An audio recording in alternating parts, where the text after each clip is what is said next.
Hey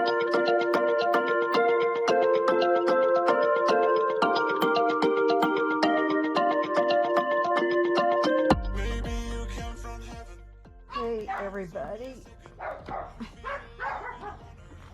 Good morning in my world. Hey Miss Lulu, how are you?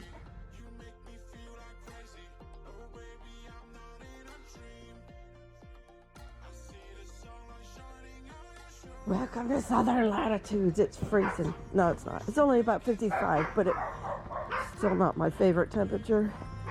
I prefer a good 10 degrees more. This is what I do when I first wake up. Look at that. Gonna latch it. A little guillotine door. And who's up? Oh, I saw you, Pauline.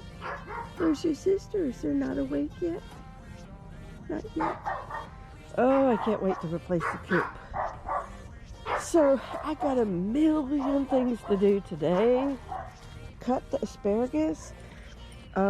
Just put my pots down there. And then I have been collecting free bromeliads from people, you know, clearing out their gardens before spring happens. Look, they even have new growth down there. Isn't that awesome? So, I don't know what colors they'll be. Variegated and then just a green. And then I have its little buddy over here. Oh, and I also have this purple potato, which I ripped out of the ground, so it's not real happy, but it'll come back. It actually rooted itself wherever it was sitting. So anyhow, so look, here's my garden. My compost, that's half of it. The other half or more is in the front. So we got a lot to get at today. All my babies were in here because 2 nights ago we got down in the mid 40s again, and they could probably survive that, but I was scared. So I put them in here. I didn't want them to get frost. Why don't you guys join me today as I vlog and work on those compost piles and transplanting. I think we'll start here since I got all those leggy tomatoes. I think we should just totally clear this up. Wow, just like a week ago, these beans were in excellent shape, and now they're like, boom, gone. Oh! Look. Do you see this? I have tassels of corn. Don't ask me where the ears are, because this is the earless corn variety. No, seriously, I don't know what happened to the ears. And I did fertilize a week ago, but there's, oh, that's an ear. Can you see that? It's the teeniest, tiniest little ear. And it has a little tassel right there. Little hairs before they wake the dead. Oh, look, my slippery silks are starting to go pink. That's awesome. Yeah, they're starting to go through the change. The other change. There's some more pink ones. Oh my goodness. This is the future home of Chicken Run. Look at that. I have them everywhere. These are the Brad's Atomic Grapes. And I got one on the windowsill ready to be eaten. It popped off accidentally. Oh, look at them everywhere. I look like I'm growing grapes. There's so many of them. So anyhow, all this gonna be super cleaned up. Right, bud?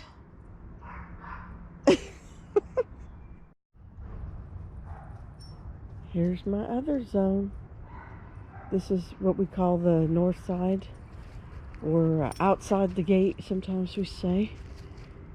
Just gonna take a little before. That's right. Here's a quick scan. The before of the trellis zone. Yeah. Okay, some of it's a graveyard. I have fertilized my grapefruit and lemon. Look at that. That's blooms. Oh, blooms. Yes. I got new growth. Aren't you wonderful, little darling? Oh, the sun is coming over the fence. Praise God. New day, a new cup of grace and mercy. Look at this Gramachami cherry. It's in the ground. Yes. I decided I couldn't wait. It's got a nice perimeter around here. It should be able to be pretty happy and get some good sun over here. Look at this. This is my climbing oleander. Whoa, it's gonna start blooming. I guess it's a once a year bloomer. Look at this. It's putting out a whole bunch all of a sudden this week. I don't have any real new growth in here, so I'm gonna chop back my dwarf mulberry. Whoops. This is from the last cold snap we had. So we're gonna cut that back pretty hard. Maybe I'll get a little fruit. It's only 1 year old. I heard that the fruit really comes on good at 3 years. Hey, my first chore was to get all these transplants out of there. Look at that. I don't know that that dark color is supposed to happen. I think that might be the black brandy wine, so maybe it is. My second chore is to get out here and pick what's left of these beans and let them dry.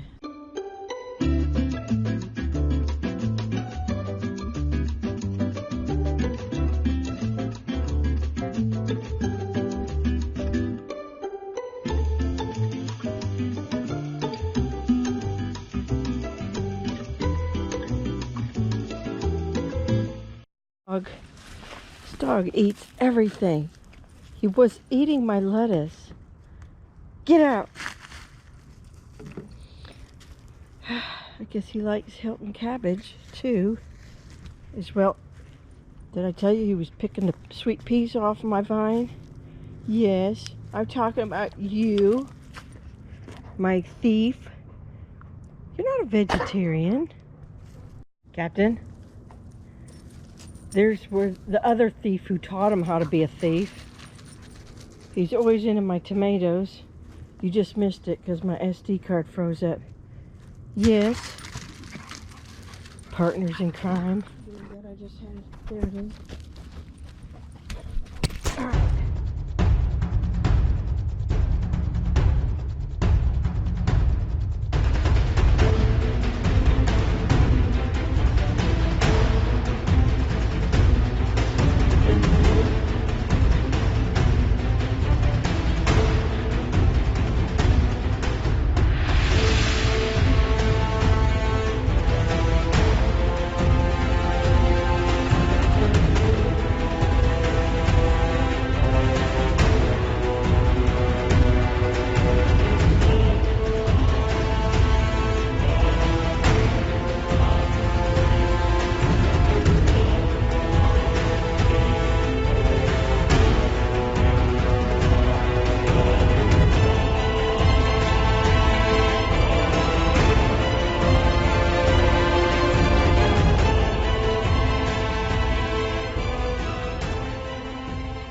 We learned this little secret about 2 years ago, that mushroom compost, while it's not super cheap, it is way cheaper than going to the store and buying bag by bag. And not only that, and you know, all the plastic that creates, but then also on top of it, it's way better. This is organic. I know it's safe. We can, it's like gold. Oh my goodness. Every time we buy it, we say, you know, that's the worst smelling vegetable or the best smelling vegetable. It smells like vegetables. It does. Because plants can't help but grow in this stuff. I mean, I suppose cow manure would work okay too, but if you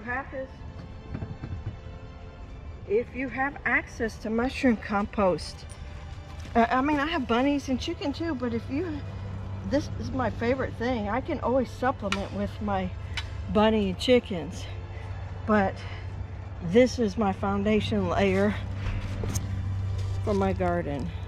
As you can see, fresh compost that's about 3-4 inches thick. This is my first year, you know, already having the trellis in place. And so excuse me, last year I was able just to lay it all and then put the trellises in. But I'm not going to pull trellises out just for that now. So I just put it on in. Hey, I just thought of something. If you're gardening alone a lot of times like I am, do what you can to save your knees and save your back. Yeah, be careful, because like a day of gardening can really do some back damage and swelling if you have swelling issues like I do. And so use your tools, lots of tools. Okay, so now I'm ready for transplanting. First up is the vintage wine tomato, and they're kind of leggy, so you can plant all the way up to the leaves because all that will become roots, and I'm sure you guys, most of you know that. So I either will use a spike like this to drive down and make a long hole, or you can use one of these tools, a spade type of thing. So let's get at it.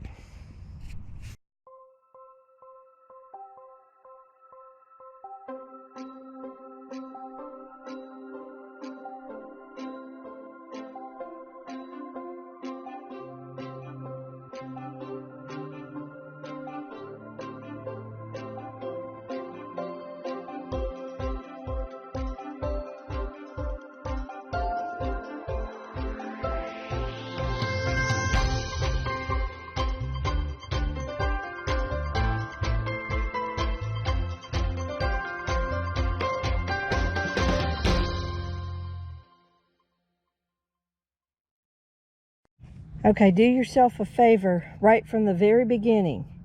Don't try to remember it all, because especially if you're planting a large volume, you will forget. Especially at my age, I'm 52 years old going on 53. I will not remember anything but tomatoes, peppers, blah, blah, blah. I will not remember. I probably have a dozen varieties right now. So I put the name of what it is, and then sometimes I'll put the number in to help me remember. Now some may die out, but I know because of these 1, 2, 3, and I'll count 9, so I'll know where this variety ends, and then I'll put a new tag at the new variety.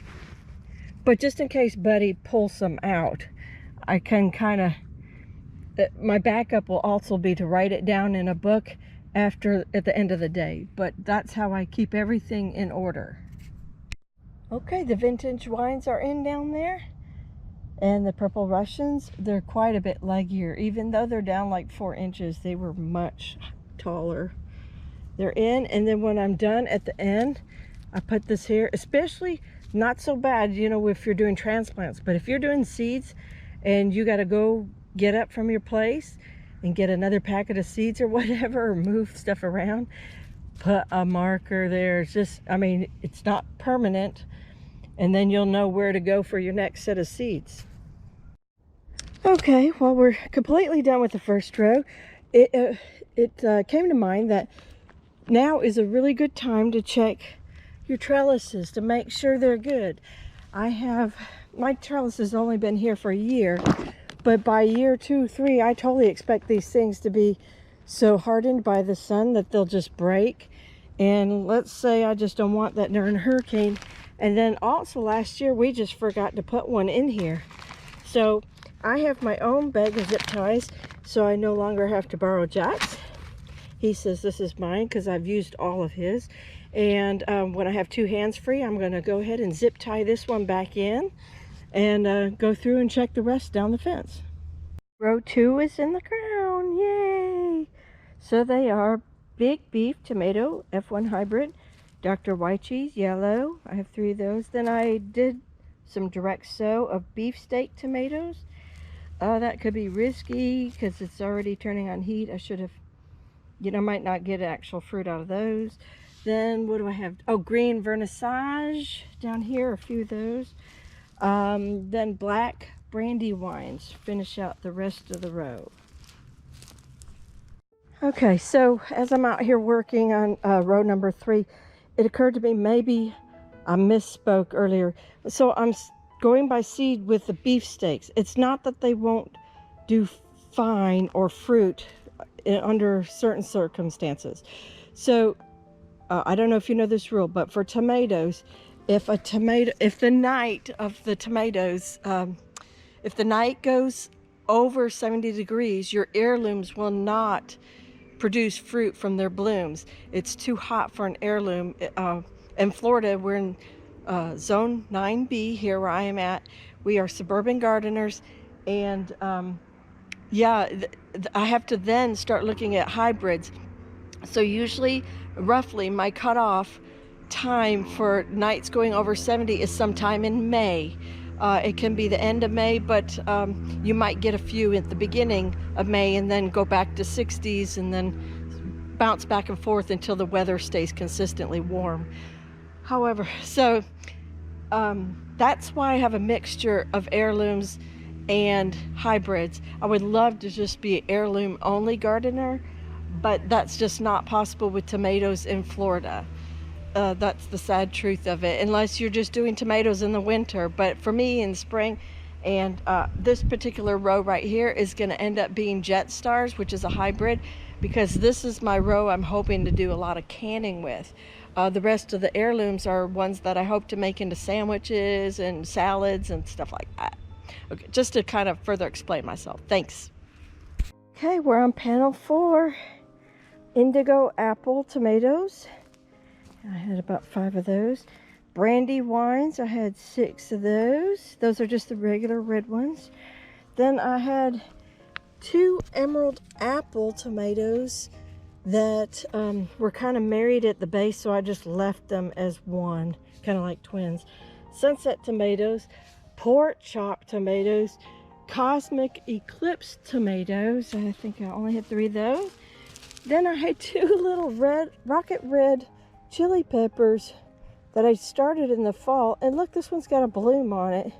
So I thought I better get them in some proper nutrition, and they might be stunted, you know, in the cold, but maybe they'll do just fine and hang in there just until the hot weather shows up by April. And then unknown tomato, which not sure where this came from. It just was here, and I haven't seen a flower open yet. So we just staked it up. I just staked it up. So, and this is my sunset that's been in since fall also. So row number 4 is complete. Another indigo apple. And look, it's really taking off now as the days get longer. So hopefully the fresh nutrition will bring it along much nicer. Oh, and this is 5, panel number 5. The first thing up I have are Everglade tomatoes. Here we go. Here's some green ones. And they're just a nice little thin-skinned but very nice tasting cherry tomato that loves heat. It's kind of invasive in my yard. You've heard me talk about them before if you've been here for a while. And that's what this little monster is waiting to look for, any red ones. And if he's desperate, he'll take a green one. And then I have a few Brad's Atomic Grapes right here, all over here. It kind of intertwines, see, right next to each other.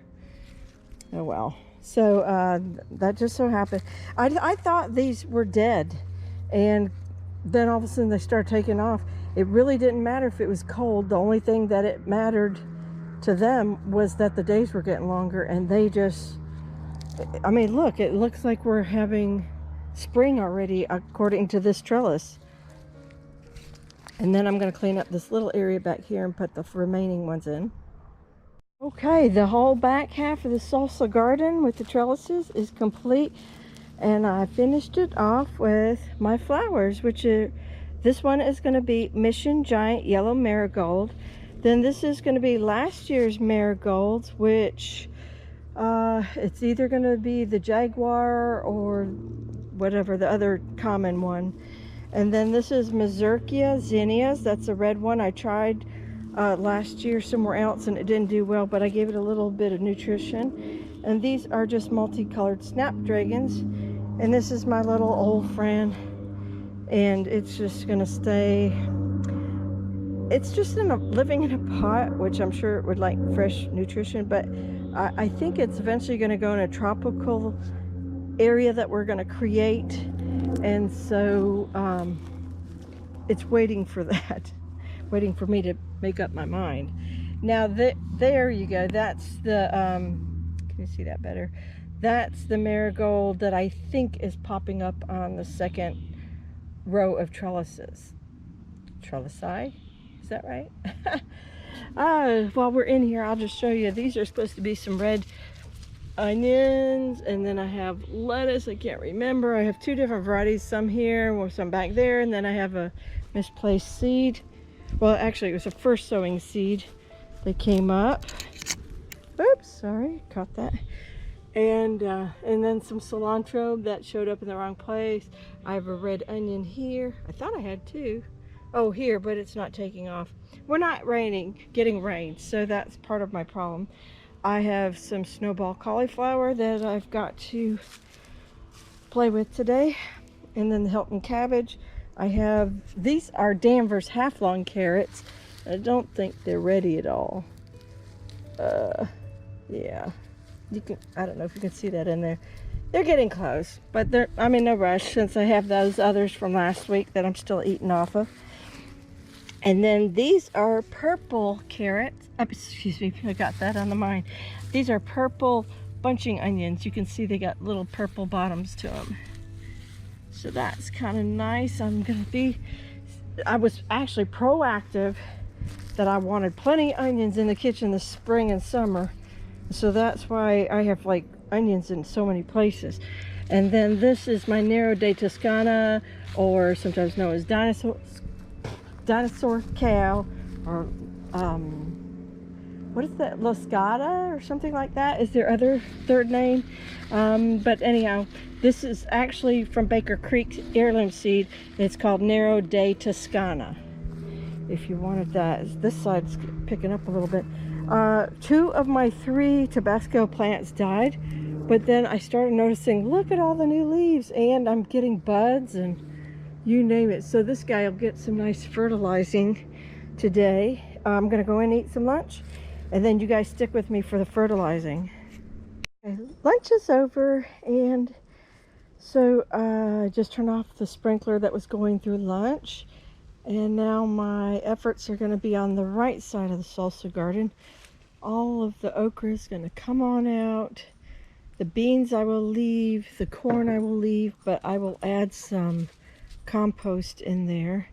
And I'm going to straighten out this cauliflower mess.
go.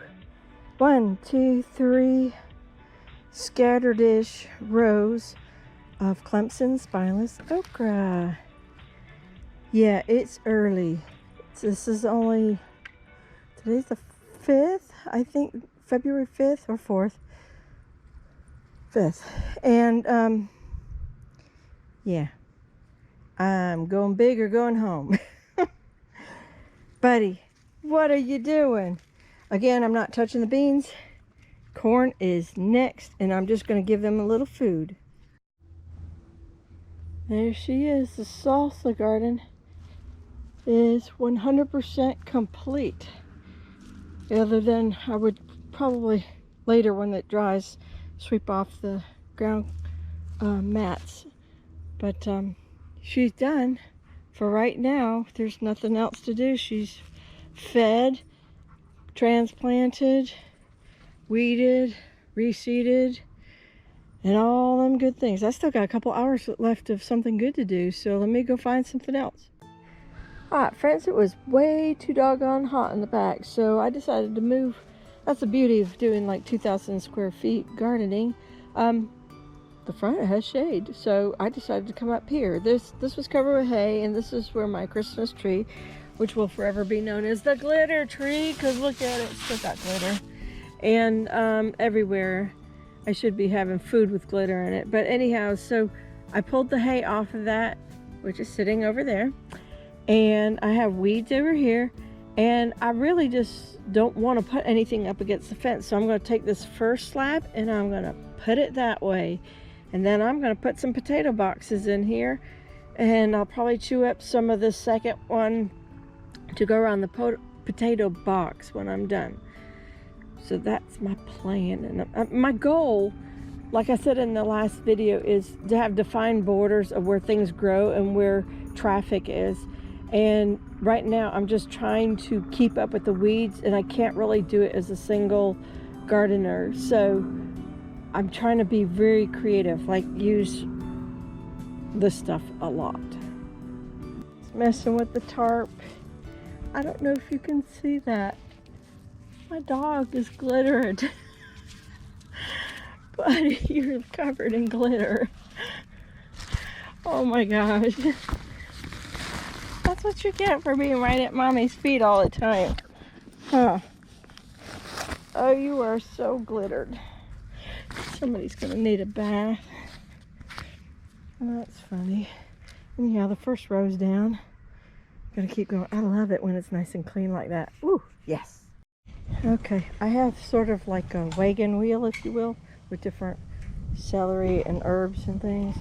And it looks like the purple dark opal basil. This one was looking good in the fall, but not looking so good now. Chamomile's probably good after the celery. But anyhow, I think I'm going to work this little wheel. It's so nice being like actually down on the ground with everything. And I have pulled a lot of the weeds. It's the beginning of oak leaf season in Florida. And these, the section of the yard is all under oak tree. Look at that. That's a beautiful May Queen lettuce. And that one too. There's a few. This is where my ark was before. And like after a month, I gave up on it growing. Look, there's two more right there. And I've eaten one head. But like, I planted it and a month went by. Nothing. So I was like, okay. So I planted new things. Put something else here. Well, there you go. Then it germinated once it got cold. Okay, purple dark opal basil. And I'm going to throw more seed out here, even though it kind of looks icky. But I'm just going to throw it out here before the oak leaves get any worse in the area. We all got that awful corner in our house or somewhere, a room that we shut the door on where it's all icky and you don't show company. Well, this is that part of my garden. It's gross, and I'm done for today, but I really need to address this tomorrow because it just needs a tiller. That's where I'm gonna go with this. We just need a tiller. Yep. Well, this is the end. Sun is setting. The end of day one of a full long day of gardening. And so the salsa garden behind me is completely done, as you know. And I got little bits of the front done. And so tomorrow actually is going to be my big push for the north side of the front garden, I guess, and where all the squash and pumpkin are going to be. So stay tuned for part 2 of my daily vlog of how I'm going to conquer 2,000 square feet of garden space. Yeah, pretty much by myself, because I don't think anybody's helping me tomorrow either. So anyhow, take care, God bless, see you in the next one.